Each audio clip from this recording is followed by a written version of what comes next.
Ifora. Muallif Feruza Salxo'jayeva. Buvim juda sezgir ayol. Har holatimdan xabardor. Senga nimadir bo'ldimi? Hardam xayol bo'lib qolding bolam. Yaxshiyam opam chaqirib qoldi. Hoy qiz, chiq tez, xamirqor. Dadangni lag'mon yegisi kepti.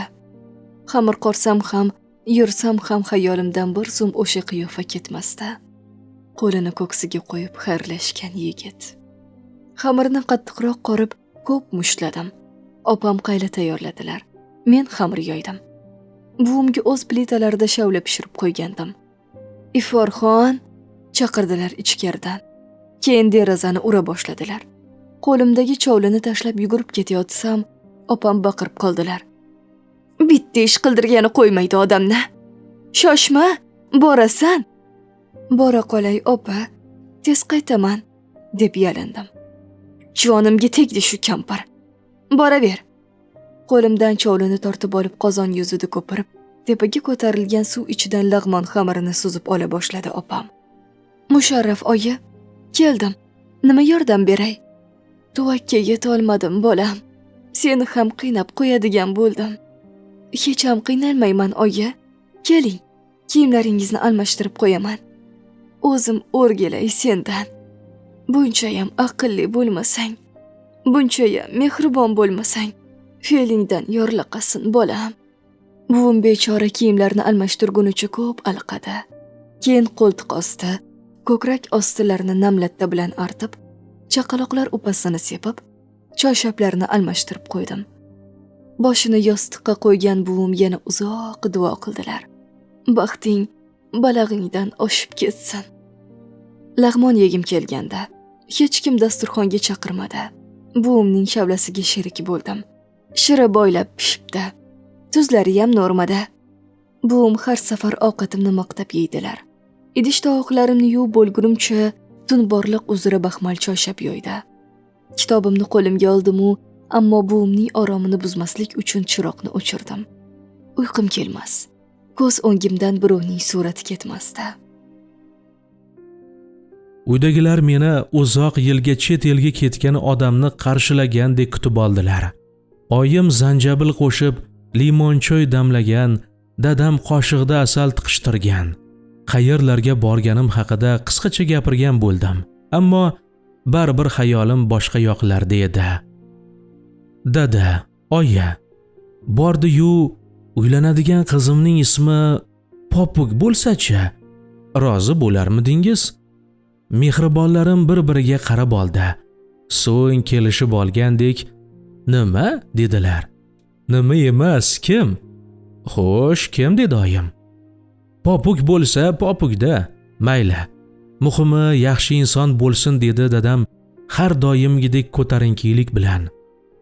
"Hali o'zim ham bilmayman oyi, ammo kecha borgan qishlog'imizda bir qiz ko'rdim. Mendan 3 yosh kichik bo'lsa kerak. Uyda o'tirarkan, o'qimagan, ishlamaydi ham. Bilganim shu. Qolganini borganda aniqlaymiz", dedilar dadam. "Voy, siz nima qilasiz u yerda? Sovchilik xotinlarning ishi. Ammo men o'sha tomonlarga borishim kerak. Bir qizni izlayapman." "Bo'pti, kelasi yakshanba sizlarni tog' sayohatiga taklif qilaman. Yoshlikni eslab bir chana o'chaylik. Nima dedingiz Iqbolxon?" "Jon deyman, dadajonisi, yashang." Masala men kutgandan oson hal bo'lganda, ammo o'zim yakshanbagacha kutolmasligimni yaxshi bilardim. Anchagacha uxlolmay yotdim. Keyin tush ko'ra boshladim. Rangli tush. Keng, katta bir gulzor emish. Gullari rang-rang emish. Ammo men izlayotgan gul topilmas ekan. Birdan ko'zim olisdan bo'y ko'rsatayotgan g'unchaga tushibdi. Qip-qizil, bag'ri qon, alvon yaproqlari yumilgan g'uncha ham menga o'zini ko'rsatkisi kelarmish-u, qandaydir shoxlari tarvaqaylagan buta uning betini to'sarmish. Shu gulni olishim kerak. Uni onamga olib boraman deb hayqirayotgan emishman. Bosinqiradim chog'i tursam tomog'im qaqrab, o'zim o't olov bo'lib yonyapman. Chanqab og'zim qurib ketibdi. Shamollabman shekilli. O'rnimdan turib oshxonaga yo'l oldim. Boshim lo'qqillab og'rir, hech suvga yetib bora olmasdim. Ko'lerdan muzdek suv olib ichkim kelar, negadir yuragimga o't tushib kuyib borardi. To'xta, shoshma Raufim, iliqroq suv ich. Yotoq kiyimida chiqib kelgan onam peshonamni ushladi. Voy o'lmasam, issig'ing bor-ku. U yoqdan dadam kela boshladi. Mehribonlarimning biri Qur'on o'qib dam solar, biri dori ichirardi. Keyin anchagacha boshimda o'tirdilar. Oyi, dedim sekin. Hali ham tushimning ta'sirida edim. Tushimda sizga gul olib kelmoqchi ekanman. Shu kunlarda boshqacha yuribman. Buvimning ta'biri bilan aytganda, ochilib ketibman. Yo'q, gap tashqi ko'rinish haqida emas. Ko'nglimga allaqayoqdan bir yorug'lik kirib kelganda. Xuddi erta-indin bir yaxshi xush xabar bo'ladigandek. Xuddi hayotimda nimadir o'zgarish bo'ladigandek. Bezovta edi yuragim. Betoqat urardi u. Hayajonini sezdirib qo'yar, uchib qo'nib yurardim. Opamning tanbehlaridan dilim ranjimas. O'z-o'zimdan tabassum qilardim. Bundan ularning jahli chiqar. Nimaga kuydirgan kalladek tirjoyasan? Maymun o'ynatyapmanmi senga? der. Shundan so'nggina lab lo'njimni yig'ishtirib olardim. Men ukalaringni olib 3 kunga uyimga borib kelaman. Dadang ham biz bilan ketadi. Akamning to'yini o'tkazib qaytamiz. Avvalgi safarning kuni kelmasin. Mol-hol, sigir buzoq, tandir o'choq hammasi o'zingga qolyapti. Qatiqlar yig'ilib qoldi. Quvida pishib ol. Qo'shni sariyog' so'ragan. Sotib, pulni olib qo'y. Kelganimda berasan. Bosh irg'ab ma'qulladim. To'g'risi, oyim aytmasa ham kundalik ishlarim shular. Ketsalar, 3 kun buvim ikkimizning qulog'imiz tinch bo'ladi. Musharraf oyim hikmatlarining koni. Pista chaqma, deydilar. Bir o'rganib qolsang, poprosga o'xshab, po'chog'ini ham qidirib qoladigan bo'lasan. Har bir ishni bismillah bilan boshla. Shunda ham ishing bitadi. Ham savob olasan. Qani, endi kitobingni o'qib berchi. Beozorgina oyim. Ko'zlarini yumib yotadilar. Men o'qiyman. Keyin buvim Yusuf Saryomiydan bayt aytadilar. Bandayi bechoramiz. Na qilsa, na choramiz. Xudoyimning amriga ko'nmayin yo'q choramiz. Keyin o'yga cho'mib qoladilar. Qani endi o'zim sog' bo'lsam.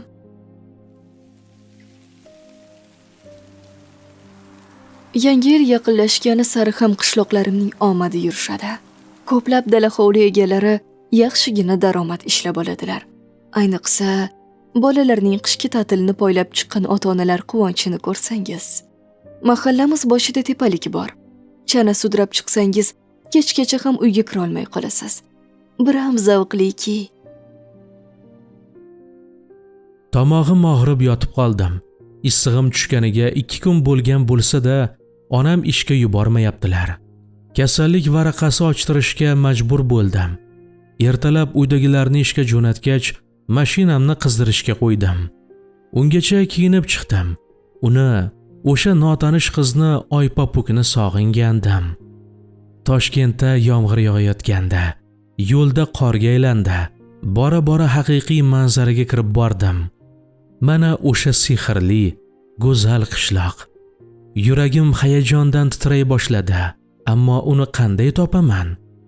Birorta odamni tanimasam, keyin eng oxirgi va eng to'g'ri ilinjni tanladim. Xudoyim, shu qizni menga taqdir qilgan bo'lsa, yo'limni o'zi ochadi. Mana nihoyat o'sha ko'cha, uni uchratgan darvozam. Ajab, ko'chalar zimziyo, hech zog' yo'q edi. Mashinam bilan mahallaning ichiga bordim.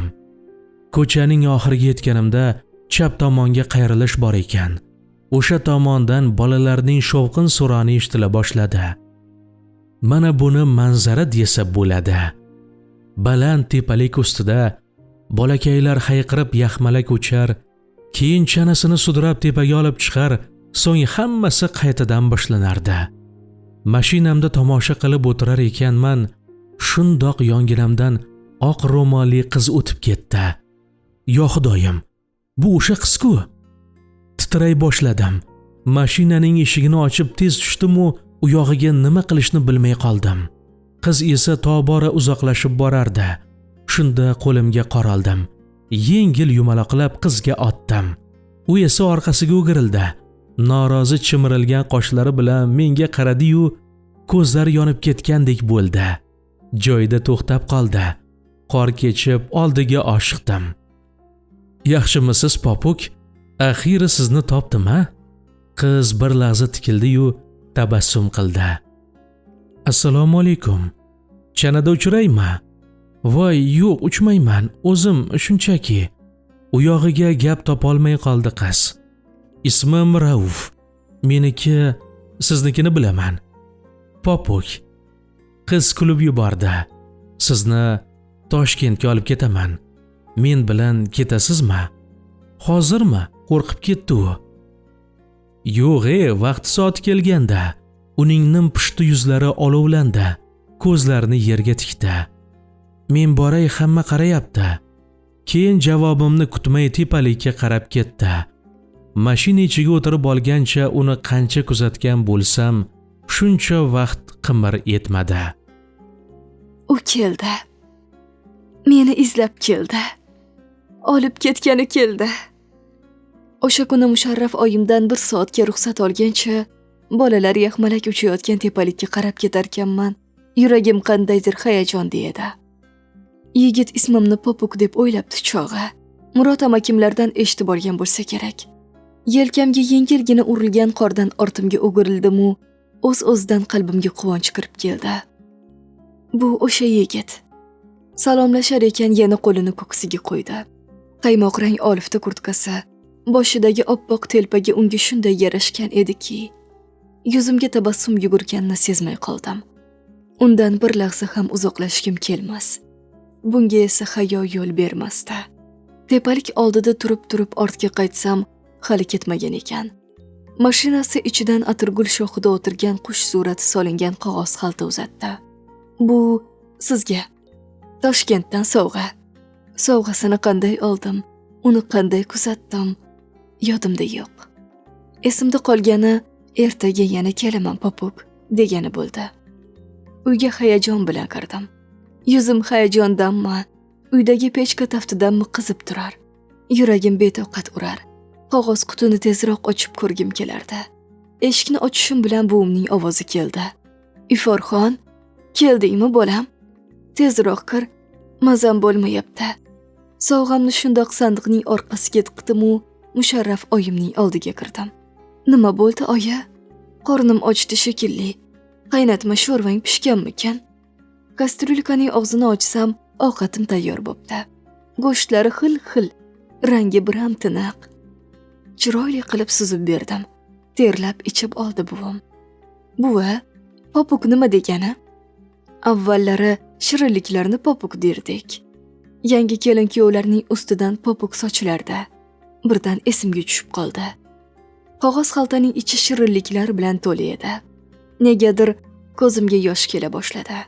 Umrim bino bo'lib birinchi marta sovg'a olishim. Qog'oz xaltani ko'tarib oyimning oldiga kirdim. Bir boshidan hammasini gapirib berdim. "Uzoq joylarni orzu qilma qizim. Tanimagan odamingga bog'lanib qolma bolam. Bu yaxshilikka olib kelmaydi. Ko'ngli bo'lsa, sovchi jo'natsin. Bu shirinliklarni ham yemay tur. Xo'pmi? O'zim senga pul beraman. Sotib olasan." Birinchi marta Musharraf oyimning gaplari yoqmayotgandi. Ko'ngilga buyruq berish juda qiyin ekan. Shirinliklarni yemadim, ammo ertasiga chiroyli guldasta ko'tarib kelganida qanday qilib qo'l uzatganimni bilmay qoldim. Nari borsa 3 daqiqa ko'rishardik. Ammo kun bo'yi eslab yurardim uni. Ota-onam qaytib kelganini sezmay qoldim. O'sha kuni u mashinasini mahallaning boshiga qo'yib yayov keldi. Qor yog'ib turardi. Shom bo'lib qolgan. Tepalik oldigacha suhbatlashib bordik. Keyin yuragim shoshib ketaverdi. "Menga ruxsat bering. Boray", dedim ortimga qayrilib. Shunda kimdir ro'molim aralash sochimdan tortdi. O'girilishim bilan yuzimga tarsaki tushdi. yergina yutkur.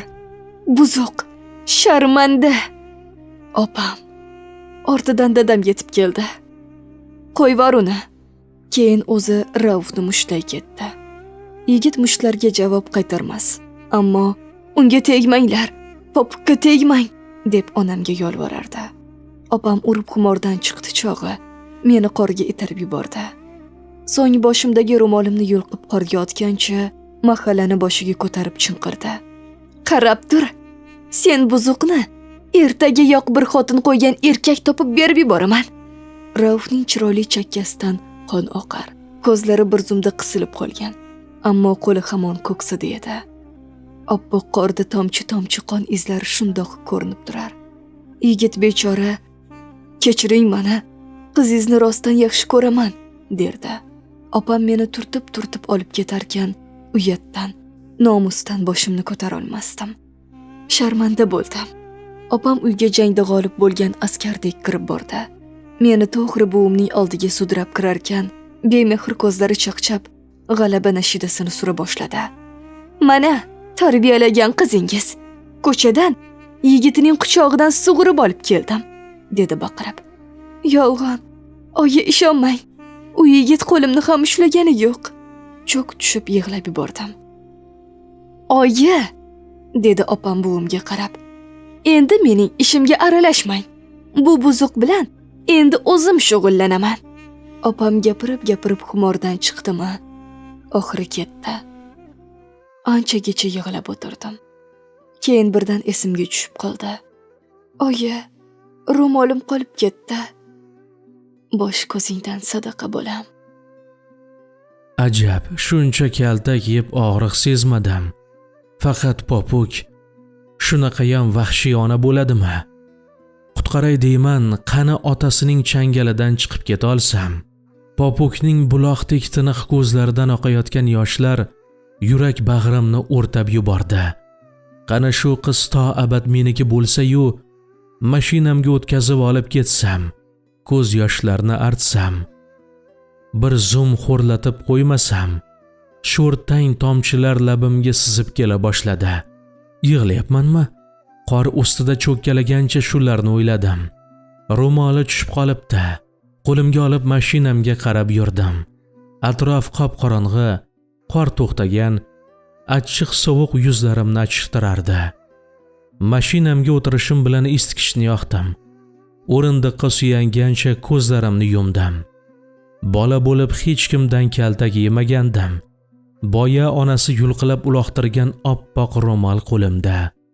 Beixtiyor dimog'imga olib bordim. Allaqanday xushbo'y is kelardi. Ro'mol qon bo'ldimi? Obbo. Basharam ham dabdala bo'lib yotgan bo'lsa kerak. Mashina oynasidan qarab o'zimni tanimay qoldim. Men-ku yigit kishiman. Popukka nima bo'ldi ekan? Bu ayol uni omon qo'yarmikan? Erga beraman dedimi? Tezroq uydagilarni jo'natishim kerak. Yo'l ham cho'zilib ketdi. Kamiga Toshkentga kiraverishda 1 soat tirbandlikda qolib ketdim. Uyga kelganimda yarim kech bo'lgan, telefonimni ham yo'qotgandim. Ota-onam xavotirlanib, o'zini qo'yarga joy topolmayotgan edi. Turqimni ko'rib oyimning o'takasi yorildi. Dadam darhol dori qutini keltirdilar. Mehribonlarim muolaja qilar, men popukni o'ylardim. Qani uni ham shu uyga olib kelganimda, ota-onam albatta unga ham g'amxo'rlik qilgan bo'lardilar. Oyi, sovchilikka borasizmi toqqa? Sen uchun xirotga bo'lsa ham boraman bolam. Faqat avval ayt, kim bu ahvolga soldi? Qo'ynimdan ro'molni olib ko'rsatdim. Shu qizning savdosi oyi. Onam ro'molni qo'limdan yulqib oldi. Voy, buni qayerdan topding? Shu ro'molni 1 oydan beri izlayapman. Keyin kasbiga xos sinchkovlik bilan ro'molni yoyib, ko'zdan kechira boshladilar. Ismi nima dedilar menga emas, ro'molga tikilib. Popuk. Men uni ko'rganman. Chiroyli qiz. Demak, qishloqdoshlari kaltaklabdi-da seni. Endi dadam aralashdi. Hech qisi yo'q. Yigitlikda bo'lib turadi. Agar chindan sevsang kaltak yeyishingga arziydi. Men oyingga deb itlarga talanganman. To'dalarning ichida qolganman. Oyim hazilni ilib ketadilar. Ishonma, aldayaptilar. Meni oldimda ham kitob o'qib o'tirardilar dadang. Onam yaralarimga malham qo'yar ekan, qalb og'riqlarimni ham davolash uchunmi bir gap aytdilar. Shu yakshanba kuni o'sha qishloqning eng go'zal qiziga quda bo'lib kelib, yigitlarni bir dog'da qoldiraylik. Endi uxla bolam. Yakshanbaga nech kun qoldi? Opamga gap topildi. Jag'i ochildi. Bolaligimdan beri gap eshitmaslikka harakat qilaman. Kasal bo'lsam ham yotib qolmayman. Hamma yumushlarimni joyida bajarishga urinaman. Opam hech qachon meni yaxshi ko'rgan emaslar. Ammo dadamdan qattiq uyalayotgan edim. Hayyosiz deb o'yladilar meni. O'sha kuni ham onamga unga tegma, uni boshqa urma, yigitni jazolaymiz der ekanlar, ko'zlarida katta bir iztirobni ko'rdim. Otajonim meni himoya qilish uchun ham Raufni kaltaklagan edilar. Hozir sovuq oshxonada tog'oraga issiq suv solib idish-tovoqlarni yuvar ekanman. Ko'nglimdagi o'zimga notanish bo'lgan yoqimsiz hislarni qusib tashlagim kelardi. "Opa", dedi katta ukam. "Ha, Abbos", dedim yuziga qaramay. Ukam katta bo'lib qolgan. Undan ham uyalayotgan edim. "Oyim endi sizni uzatib yuboradilarmi? Bu gapni qayerdan olding?" Ortimga o'girilib ko'ziga qaradim. U qulog'imga pichirlamoqchidek qo'li bilan imladi. "Oyim xolamga aytdilar. Ana bu xotinini urib o'ldirib qo'ygan Jobirga ayt. Qizimga sovchi jo'natsin dedilar." Boshimga qaynoq suv quyilgandek bo'ldi. "Rostmi gaping? Sizni ham o'ldirib qo'ysa-chi?" "Opa, men chidolmayman." "Qo'rqma. Musharraf oyim borlar-ku." Ammo o'zim qo'rqayotgandim. Buvimning qon bosimi baland. Bu gaplarni ko'tara olmaydi. Ishlarimni saranjomlab uyga kirdim. Buvim "Charchamadingmi?" deb kutib oldilar. Keyin davom etdilar. "Kasallik meni g'arib qildi. Bo'lmasa seni allaqachon uzatib tinchgina o'zim amakinikiga ketardim." Ko'zimdan yoshlarim quyilib kela boshladi. "Oh, oyijonim-a. Men g'aribani deb shu sitamlarga chidab o'tirgan ekansiz-da. Qo'y, yig'lama. Yetim yig'lasa, tog'lar larzaga keladi. Yer titraydi bolam. Sen menga onangni omonatisan. Shuncha duolarimdan aqalli bittasi qabul bo'lgandir bolam." Endi buvimning ko'zida yosh aylandi. Abbos eshikdan mo'raladi. "Opa, bu yoqqa qarang." Keyin eshikni yopdi. "Sizni Sadoqat kelinoyining qizi chaqiryapti." Darvozadan chiqsam qo'shnimiz Zilola turibdi. "Opa, anu kuni Gulnor kelinoyim bizani maydonimiz orqasida sizni urdilar-u. O'sha joyda mana bu telefon tushib qolibdi. Oyim sizga olib borib berishimni aytdilar. Qo'rqmas ekansiz. Kelinoyimga aytmas ekanlar." U so'nggi rusumdagi qurilmani uzatdi. "Rahmat", dedim. Ammo shu qizchadan ham uyalayotgan edim. Keyin uyga yo'l oldim.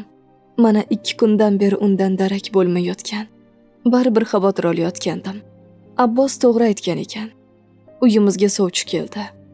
Yoshgina ayolini o'ldirib qo'yib, keyin ishni bosti qilgan o'sha nomard Jobirdan. Sovchilar ketgach, oyim birinchi marta opamga baqirdi. "Siz Xudodan qo'rqmaysizmi? Siz ertaga uning oldiga qaysi yuz bilan borasiz? Bu qiz mushtumdayligidan bir cho'riday xizmatingizni qildi. Endi unga shu maxluqni ravo ko'rasizmi? Nimaga eshikdan kirgizdingiz bu odamlarni?" Opam bez bo'lib turaverdi. "Qarg'amayman, ammo boshingizga keladigan sho'rishlarga tayyor turing. 2 qulog'ingiz bilan eshitib oling. Iforning eski kalishini ham bermayman u xonadonga." Buvim shu gaplarni aytarkan, qaltirab, terlab ketdi. Keyin yostiqqa behol quladilar. "Oyi, oyijonim!" Yugurib bordim. O'sha kuni uyimizga tez yordam keldi. Oyimning qon bosimi ko'tarilib ketganda. Shifoxonaga olib ketmoqchi edilar, ketmadilar. "Ketolmayman." Mendan xavotirda edi mehribonim. "Shu qizni egasiga topshirsam, keyin egamning huzuriga ketaman", dedilar sekin. Ko'rdim. 2 tomchi yosh yostiqning 2 tomoniga oqib tushdi.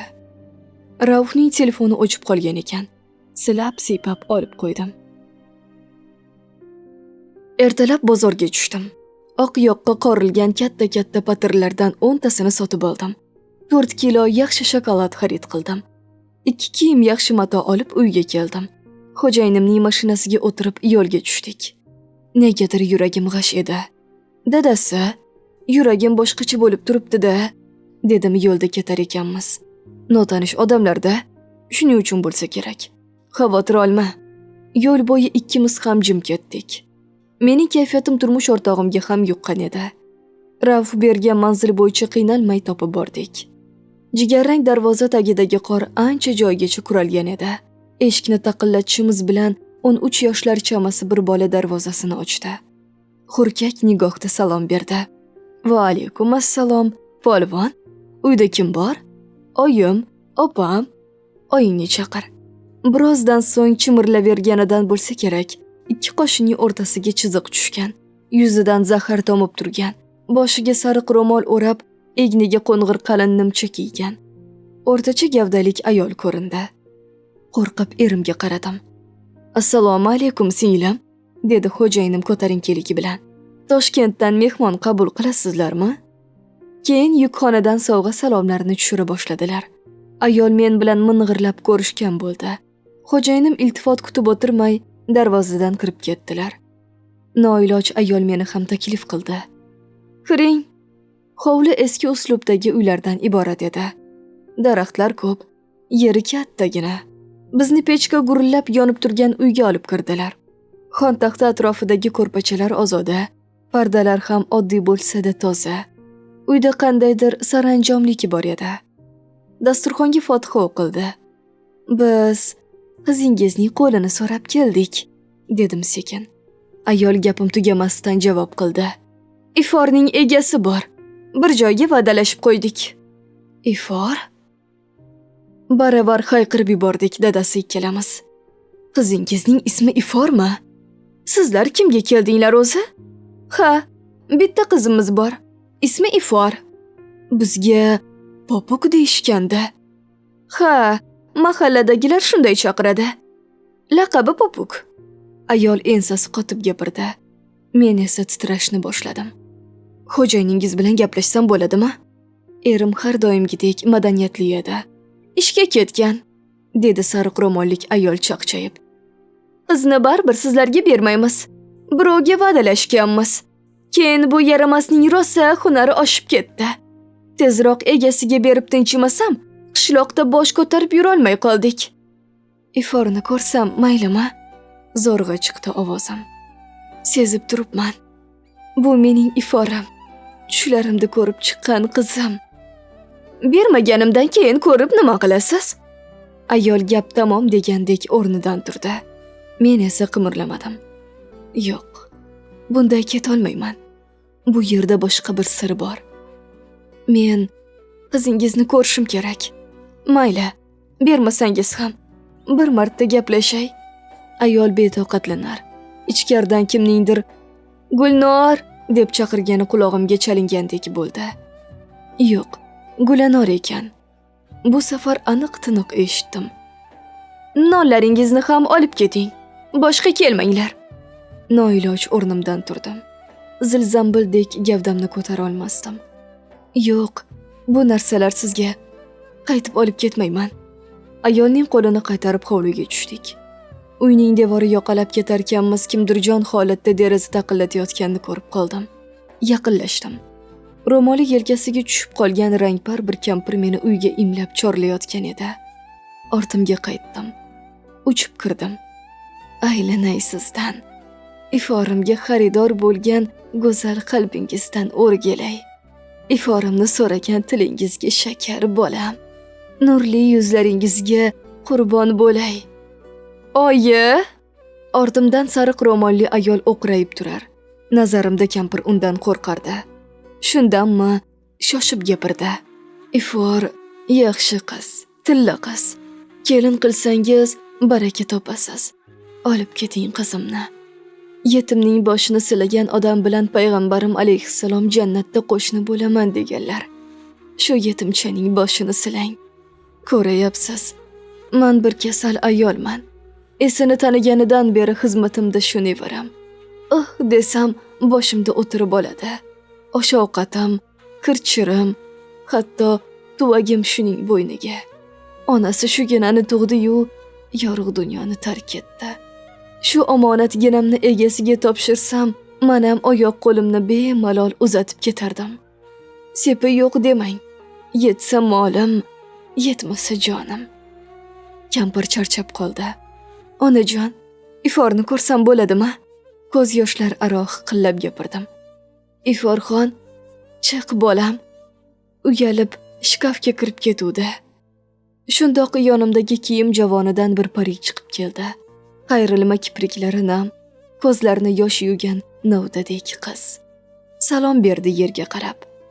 Kel bolam, iforam, jon qizim. Shu yerdamiding qizim? Seni qancha qidirdim bolam. Uni qattiq bag'rimga bosdim. Ajabki, qiz ham meni mahkam quchib oldi. Biram xushbo'y edi u. Biram xushro'y edi. Dadasi, iforimiz topildi. Turmush o'rtog'im ko'ngli bo'sh odam. Yig'lab bizni kuzatardi. O'tirmoqchi bo'ldim.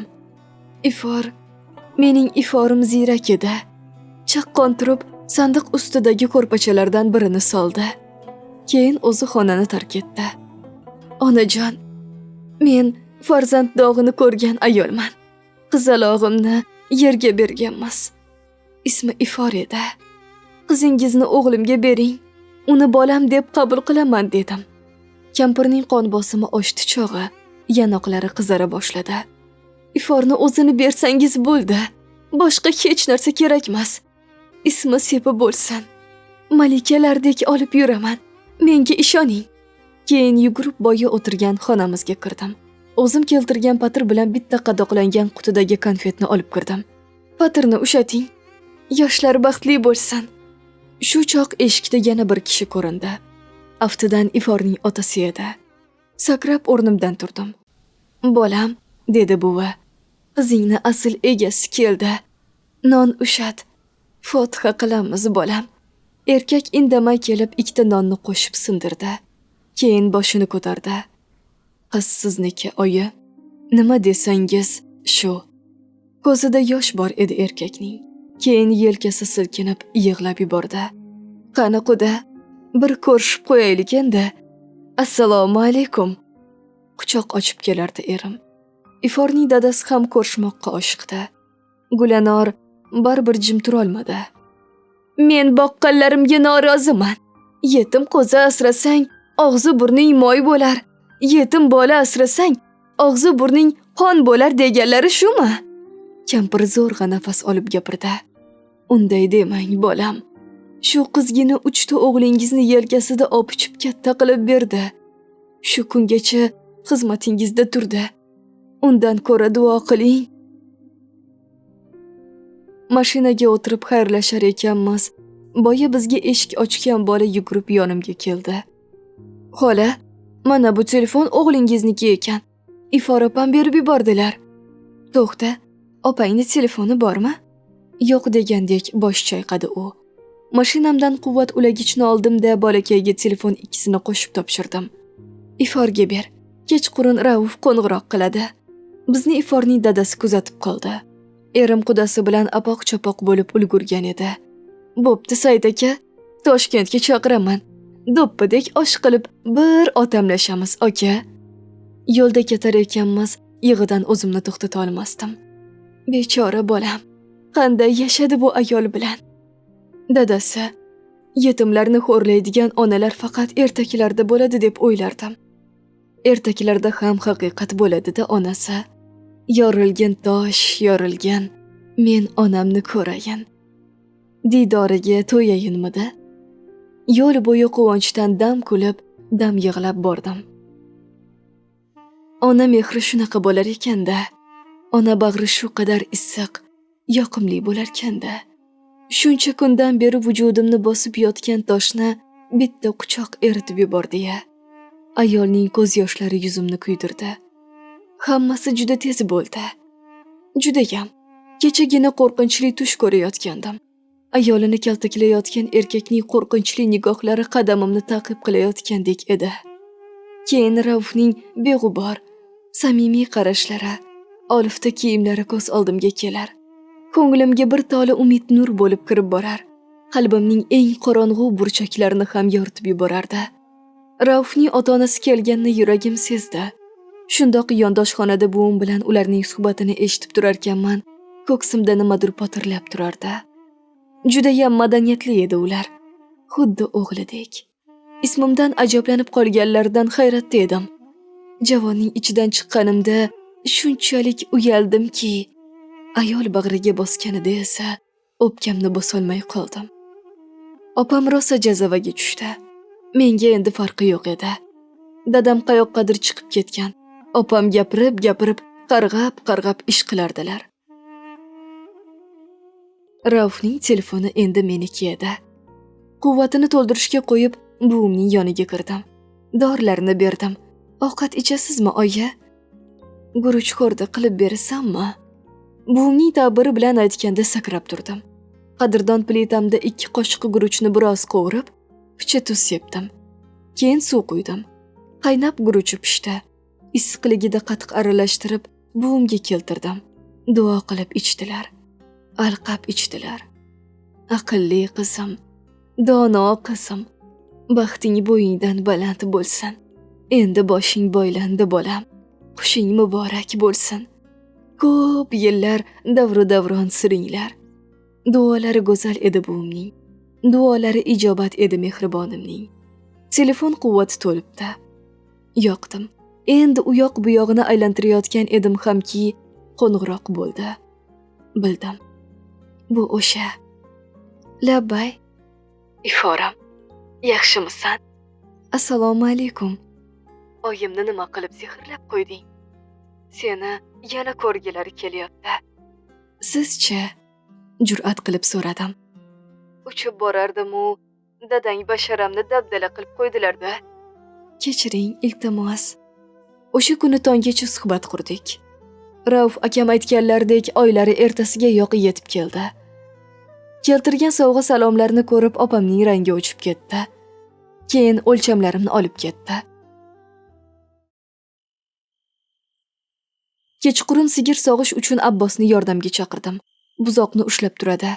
Ammo eshikdan kirib kelayotgan dadam uni qaytarib yuborib, o'zlari sherik bo'ldilar. Molxonamiz yonida hujra bor. Eshigiga yetganimizda, "Kel bolam, shu yerda biroz o'tiraylik", dedilar. Hech qachon dadam bilan yolg'iz qolmaganman. Ota-bola past ham hujraga kirdik. Eski stullarga qarama-qarshi o'tirdik. Dadam sigareta tutatdilar. Keyin sekin gap boshladilar. "Qizim, opang ozor bersa, seni bir ota bo'lib himoya qila olmadim. O'rtada ukalaring bor edi. Onangni yo'qotganimdan keyin qo'rqdim bolam. Ukalaring ham tirik yetim bo'lishini istamadim. Hammasini bilib turdim, hammasini sezardim. Ammo dunyoda inson zoti ojiz qoladigan holatlar ham bo'ladi. Kechir olsang kechir. Yordam berolmagan bo'lsam ham duoda bo'ldim. Endi esa opang bilan o'tgan umrimga achinayapman bolam." Dadam oxirgi gaplarni yig'lab aytdi. "Dadajon, unday demang. Sizdan sira ham xafa emasman." Bu gaplarni yurakdan aytdim. Garchi dadam opamdan himoya qila olmagan bo'lsalar-da, shu choqqacha meni chertmagan. Shu bilan birga doimo aybdorlik nigohi bilan boqqan edilar. Endi sezib qoldim g'animatligingni. Qo'limdagi qushdek omonat ekansan-ku bolam. Bir yoqlarga borib aylantira olmadim. Qo'lingdan yetaklab bozorlarga olib bora olmadim. Sen sho'rlik kim nima bersa shuni kiyding. Nolimading. Mehnatdan boshing chiqmadi. Idish-tovoqlar yuvilmay qolganida opang qorda yalangoyoq ko'chaga haydagan kezlari derazadan olib kirganim esingdami? Shu yerga kelganda dadam hiqillab yig'lay boshladi. O'sha kecha onang tushimga kiribdi. Bechora eshik ochayotgan ekan. Sigirimiz og'ilni boshiga ko'tarib bukirar. buzoqcha marar opamning ovozi tobora yaqinlashar edi. Bu surbet qayerga gumdon bo'ldi? O'zini endi malikaman deb o'ylayapti shekilli. Otam bilan yetaklashib chiqqanimiz uchunmi ovozi pasaydi opamning. Dadam ham birinchi marta jur'at qildi. O'zing sog' sigirni. Bo'lmasa sotib yubor. Bu endi birovning omonati. To'yga bir oydan kam vaqt qoldi. Buvim ham yaxshi bo'lib qolganlar. Har kech nasihat qiladilar. Tinmay duoda bo'ladilar. Bir kuni kech orasi Iforxon, sandiqni och bolam, dedilar. Hu, ana bu burchakdagi ro'molchani ol. Ha, shu. Endi och. Ro'molcha ichida turli taqinchoqlar bor edi. Vuy, oyi, buncha ko'p? Hammasi tillami? Ha, hammasi asl tilla. Juda ham qadimiylari bor. Bularning yarmi onangdan qolgan.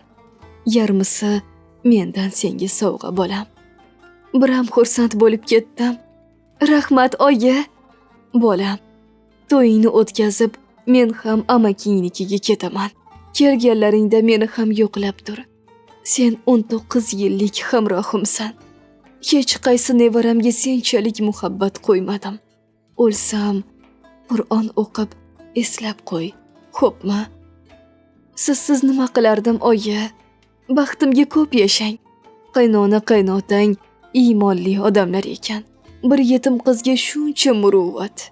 Sen uchun yurakdan yaxshilik qila oladiganlarning qadriga yet qizim. Navoiy bobomiz aytganlaridek, kimki olam ahlida inson erur, bilki nishoni anga iymon erur. Bu nima degani bilasanmi? Iymonsiz odam degani emas. Iforim menga omad keltirdi. Uning ro'molidan olingan nusxa o'zbek qizlarining bir husniga 10 husn qo'shib yubordi. Ko'rgazmada ishlarimiz yuqori baholanib, ko'pgina shartnomalarga erishdik. Bugun esa to'y. 19 yil kutgan qizim uyimga kirib keladi. Tantanalar saroyiga kirib kelayotgan kelinni ko'rib, qulog'im chippa bekilib qolsa, faqat imo-ishorani, harakatni sezaman. Harir yopinchiqdagi iforning kelinlik libosini o'zimiz tikdik. Har safar ko'rishsak, qizginam qaltiraveradi. Uni ko'rib yuragim bir eziladi. Hozir ham kirib kelayapti-yu, dag' titrayapti. Egilib salom qilmoqchi edi, yo'l qo'ymadim. Mahkam quchib oldim. Qulog'iga shivirladim. O'z uyingga xush kelding, bolam. Men seni uzoq kutdim, qizim. Oyjonim, ojizgina shu ovoz, sehrli shu so'z bitib qolgan quloqlarimni ochib yubordi. Hofizning ovozi esa yuraklarni larzaga solardi. Muallif Feruza Salxo'jayeva.